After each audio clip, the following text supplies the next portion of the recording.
Hello, my name is Austin Habish, the founder of Think Catholic, and you're listening to the Summa podcast, where we study St. Thomas Aquinas' Summa Theologiae in a way simple and insightful for anyone to understand. The Summa podcast is brought to you by Think Catholic. Taking 2 questions of the Summa a day, we'll seek to summarize St. Thomas's responses, discovering the brilliance of Aquinas and his Catholic faith. This is day 41. So let's get started. We're covering today questions 79 and 80 of the Prima Pars, that is, the intellectual powers and the appetitive powers in general. The translation that I always use in these podcasts is the Second and Revised Edition translated by the Fathers of the English Dominican Province. So here we go. Article 1, whether the intellect is a power of the soul. This question is asking whether the intellect is identical to the essence of the soul. Aquinas reminds us that only in God is the intellect identical to his essence, identical to his existence, but in us all of these things are distinct. Our soul must be given existence by God, and then from its existence can flow its particular potentials or capacities, such as the power to understand, which is the power of the intellect. Article 2, whether the intellect is a passive power. Aquinas answers this article as well as explains what he means by the question in writing, and accordingly, whatever passes from potentiality to act may be said to be passive, even when it is perfected, and thus with us to understand is passive. So we have the capability to think, but we are not always thinking, and for us to understand what something is, we have to be exposed to it, probably multiple instances of this particular thing, before we can abstract the underlying essence of it, which in turn informs our mind, our understanding. In this way, the power of the intellect is a passive power, what Aquinas calls, quoting Aristotle, a blank slate. And what Aristotle means by that, by a blank slate, is that we come into this world without understanding it. We have to sense it and then abstract the essence of things within it, piece by piece, one thing after another, to be able to understand those things, to understand the world. Article 3, whether there is an active intellect. It's worth thanking God not only for Aquinas and for the Summa in general here, as an aside, I suppose, but also in its logical sequence. It preempts our questions and provides the answers, which we see in this article especially.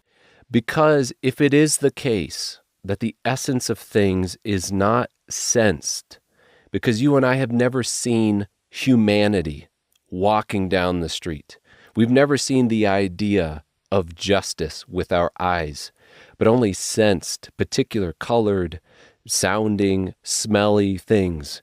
However, since we do actually know what justice is, what a human being is, which allows us to recognize particular instances of them when we see them, and lastly, since the intellect is a blank slate, which comes into the world without knowing these things, then how exactly did we receive the knowledge of these things? And Aquinas tells us, in the soul there is something by which it becomes all things and something by which it makes all things. Therefore, we must admit an active intellect. When you and I imagine the various people we have met, these are still particular sensed images. So how do we get from there to knowing the general essence or idea of things like humanity?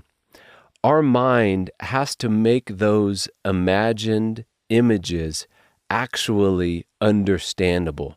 The mind has to abstract the essence from that image, the essence or form of humanity, which form can then inform the mind in the act of understanding.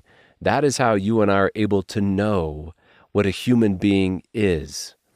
And if it's helpful in trying to grasp what's going on here, think of the process like this. Like a light shining on the picture you have in your imagination, and then the now illumined picture shining into the mind, illuminating the mind. The power or light making that sensed image actually intelligible, actually able to inform your mind with the underlying essence within it. What makes all things, to use Aquinas' words, is what we mean by the active intellect. Then the power to understand, or the power in you to be informed by the essence of things, which have been made intelligible by the active intellect. What becomes all things, to use Aquinas' words, is what we mean by the passive intellect. The active intellect is to the potential intellect what visible light is to the power of sight. Visible light allows colored things to impress themselves upon the eye so that you can see them.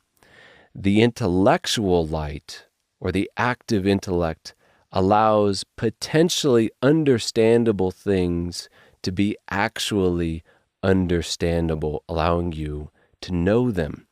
Here Aquinas says, "For some say that light is required for sight in order to make colors actually visible.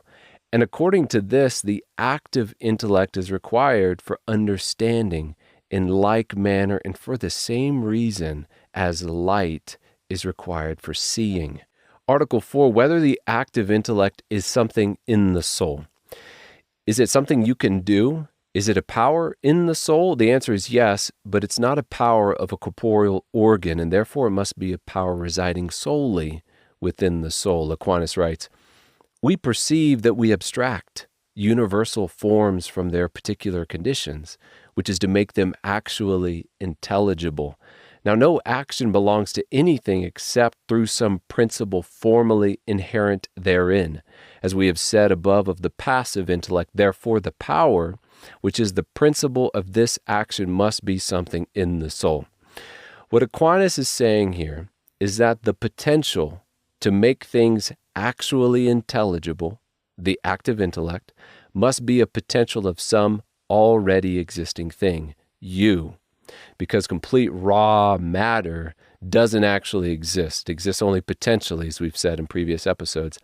So this potential or power, the active intellect, must exist in some already existing thing, which is your soul, the form of the body. Therefore, the active intellect is something in the soul. Article 5, whether the active intellect is one in all. No. Because what we mean by the active intellect is a power of the soul, and since the soul is the form of the human body, and since as many distinct human bodies we have, we must have distinct human souls, then there must be as many active intellects as there are human souls. In St. Thomas's words, if the active intellect is something belonging to the soul, as one of its powers, we are bound to say that there are as many active intellects as there are souls, which are multiplied according to the number of men, for it is impossible that one same power belong to various substances. Article 6, whether memory is in the intellectual part of the soul. Here we have to distinguish two kinds of memory. The first is a sensitive kind of memory, and the other is an intellectual kind. If memory means the storage of things from the past, then since that pins down what we are remembering to a particular time, a particular instance, insofar as it is knowledge of a particular, not a general thing, just like we see particular things, we hear particular things, we taste particular things, this must be the kind of memory included within the sensitive powers which pertain to the particulars. But if what we mean by memory is the ability to retain the essence of things, just think about all the abstract concepts you have tucked away in your mind, things like what peace is, what justice is, or memorized mathematical equations, or what things like the Trinity or incarnation mean. All of these things which once you have learned, and so don't need to relearn to think about them, there must be a sense in which they are in you differently now than they were before you were taught them. You have now this habitual knowledge because you have the intellectual capacity to retain the essence of things, which is what we mean by memory in the intellectual sense. St. Thomas says, regarding these two kinds of memory, if we take memory only for the power of retaining species, we must say that it is in the intellectual part. But if in the notion of memory we include its object as something past, then the memory is not in the intellectual, but only in the sensitive part, which apprehends individual things. Then he goes on to explain how this capacity to retain the essence of things makes for habitual knowledge. Aquinas writes, the intelligible species or essence or form of things is sometimes in the intellect only in potentiality.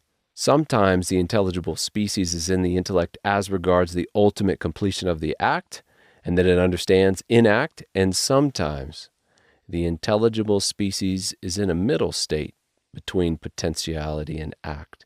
And then we have habitual knowledge. In this way, the intellect retains the species even when it does not understand in act. Article 7, whether the intellectual memory is a power distinct from the intellect, which is a good distinction to make. And how do we answer this question? Aquinas has already given us the tools. Powers are distinct by acts and objects. The act of seeing has color as its object. The act of knowing has the essence or form of things as its object. Therefore, these two are distinct powers or faculties, the ability to see and the ability to know. Is the ability to retain the essence of things distinct from the faculties we have already called the passive and active intellect? And Aquinas says no. His explanation is the following. There can be no other difference of powers in the intellect but that of passive and active. Wherefore it is clear that memory is not a distinct power from the intellect, for it belongs to the nature of a passive power to retain as well as to receive.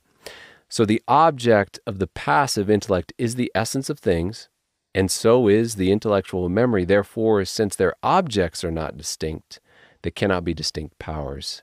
And so it looks like, according to this quote from St. Thomas within the article, which states intelligence arises from memory as an act from a habit, that what Aquinas takes intellectual memory to be is a quality of the intellect. As a footnote in the Gilby translation of the Summa says, thus the whole range of conceptual knowledge in its habitual state simply as concepts constitutes an intellectual memory in a loose sense of the word.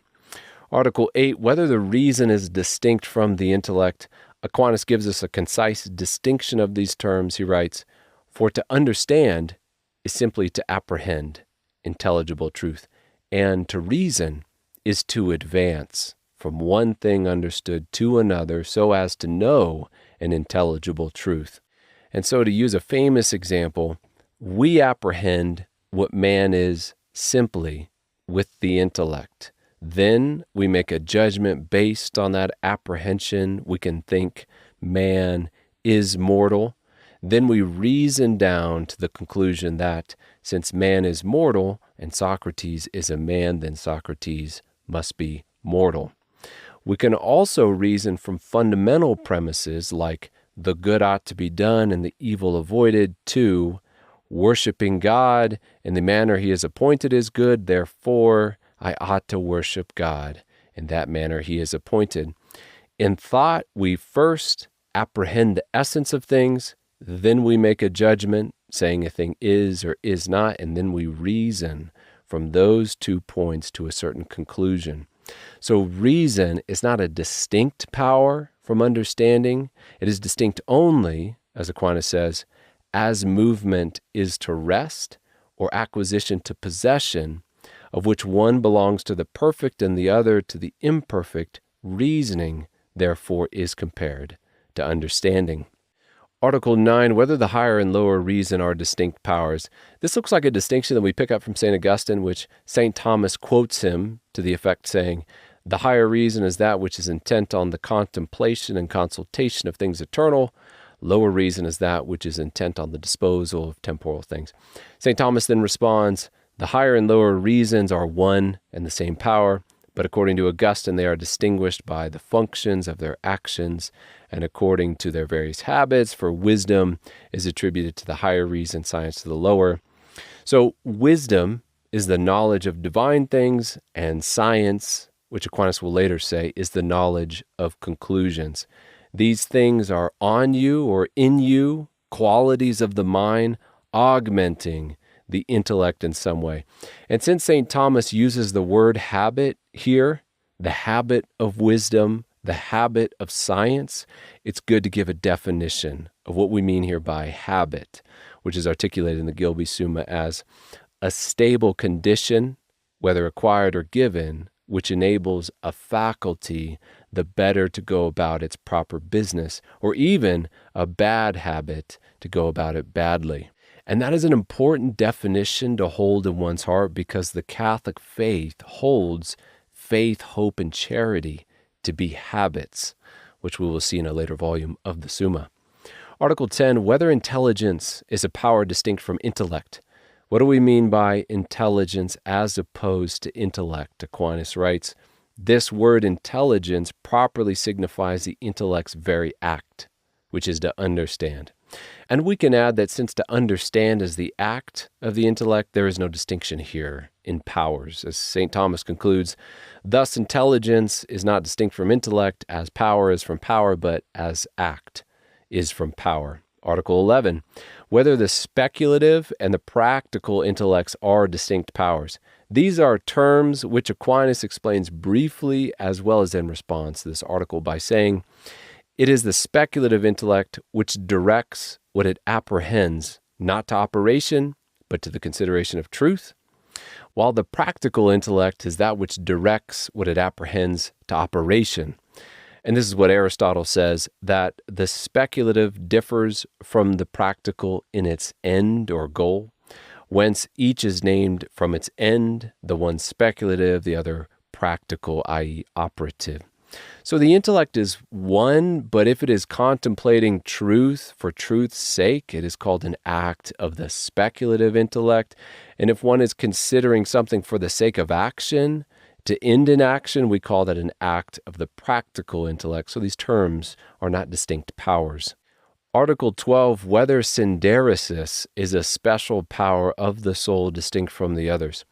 Now, based on the article before this, when the mind applies itself to reach a true conclusion, the speculative intellect, or applies itself in thinking for the sake of carrying out some action, in either case, the mind must start from some starting point, some certain firm foundation to proceed either in the discovery of truth or towards the right course of action. This firm foundation or starting point from which we intelligently choose what to do or what not to do is what we mean by this term synderesis, the habitual knowledge of the precepts of the natural law. Those are the first principles of human action. And the first principle within those principles is this one, that the good is to be done and pursued and the evil avoided. Now remember, Aquinas holds that we come into this world a blank slate regarding the mind specifically. So this law is something we still have to discover through the senses and abstract with the intellect, but Aquinas calls it a natural habit because we are naturally inclined to apprehend this first principle of practical reason as well as many other precepts of the natural law. Just think about the 10 Commandments. Even though they were revealed by God, many are essentially common sense. Then when it comes to the first principles of the speculative intellect, we have the principle of non-contradiction, that a thing cannot be and not be in the same way and at the same time, and the principle of sufficient reason, that whatever exists must have a reason for its existence and for having the attributes that it does have. Our entire lives are built on these principles, whether the practical or the speculative, which cannot be the result of some combination of atoms because they are neither sensed nor are they limited to some particular application. These are the rules behind the world, which have to have come from an intelligent creator of this world. Article 13, whether conscience is a power. St. Thomas says, properly speaking, conscience is not a power, but an act. Knowledge applied to an individual case. But the application of knowledge to something is done by some act. Wherefore, from this explanation of the name, it is clear that conscience is an act. As an aside, conscience is probably the most obvious proof for the existence of God for all men, everywhere, and always. But what is it? That is our article here. It is not the voice of God or our guardian angel. It comes from us. It is our own judgment on the moral character of this thing, either we are about to do or have done, and because it comes from us, it can be wrong, way wrong. But what cannot be wrong is what lies underneath of that first law of practical reason, that the good ought to be done and pursued and the evil avoided. It is this law etched into the nature of things that cannot be erased. It cannot be explained, as we have said, short of an intelligent creator who has placed it there. So conscience is the act of the intellect through the habitual knowledge of the moral law as we know it, giving the moral character to this thing either we have done or considering doing, and we experience it in the following ways, according to St. Thomas. So far as through conscience we judge that something should be done or not done, and in this sense conscience is said to incite or to bind. And the third way, so far as by conscience we judge that something done is well done or ill done, and in this sense conscience is said to excuse or accuse or torment. Now it is clear that all these things follow the actual application of knowledge to what we do, wherefore, properly speaking, conscience is the name of an act. And we move to question 80, the appetitive powers in general. Article 1. Whether the appetitive is a special power of the soul. As we mentioned in a previous episode, everything existing tends towards its own perfection, preservation, and propagation, if it's a kind of thing that propagates. Everything has a natural or engraved into its nature inclination to its particular good. With the inanimate, like stones, that is, for example, an inclination towards other massive things, an inclination towards the good of unity, what we call gravity for short. This is a merely natural inclination. But with creatures endowed with sense, brute animals, as well as those endowed with intelligence, as well, that's us, we call their proper inclinations appetite, since it is elicited through the apprehension of things, either sensed or known. For example, you and I, we cannot desire the donut unless we see it, either with the eye or in the imagination, and we cannot desire God unless we have some knowledge of Him. And since we have the capability to desire both the object of sense and the object of the mind, we must say that we have this power of appetite in the soul, and since their objects are distinct, there must be a distinction within these appetites, which is our next article. Article 2, whether the sensitive and intellectual appetites are distinct powers. St. Thomas, saying what we have just said, but in his own words, writes, we must needs say that the intellectual appetite is a distinct power from the sensitive appetite. Therefore, since what is apprehended by the intellect and what is apprehended by sense are generically different, consequently, the intellectual appetite is distinct from the sensitive. And we have much more specific names and distinctions to make within these appetites, which will be tomorrow's episode, but for this episode it is only necessary to understand that the sensitive and intellectual appetites are in us and they must be distinct because their objects are distinct. In the mind, that is appetite for things which cannot be sensed, knowledge, virtue, God, and the sensual faculties, it is an appetite for things we can see, smell, hear, touch, taste. And that is all for today. And for questions 79 and 80 of the Prima Pars, which is the intellectual powers and the appetitive powers in general. My name is Austin Habish with Think Catholic, and I cannot wait to see you tomorrow.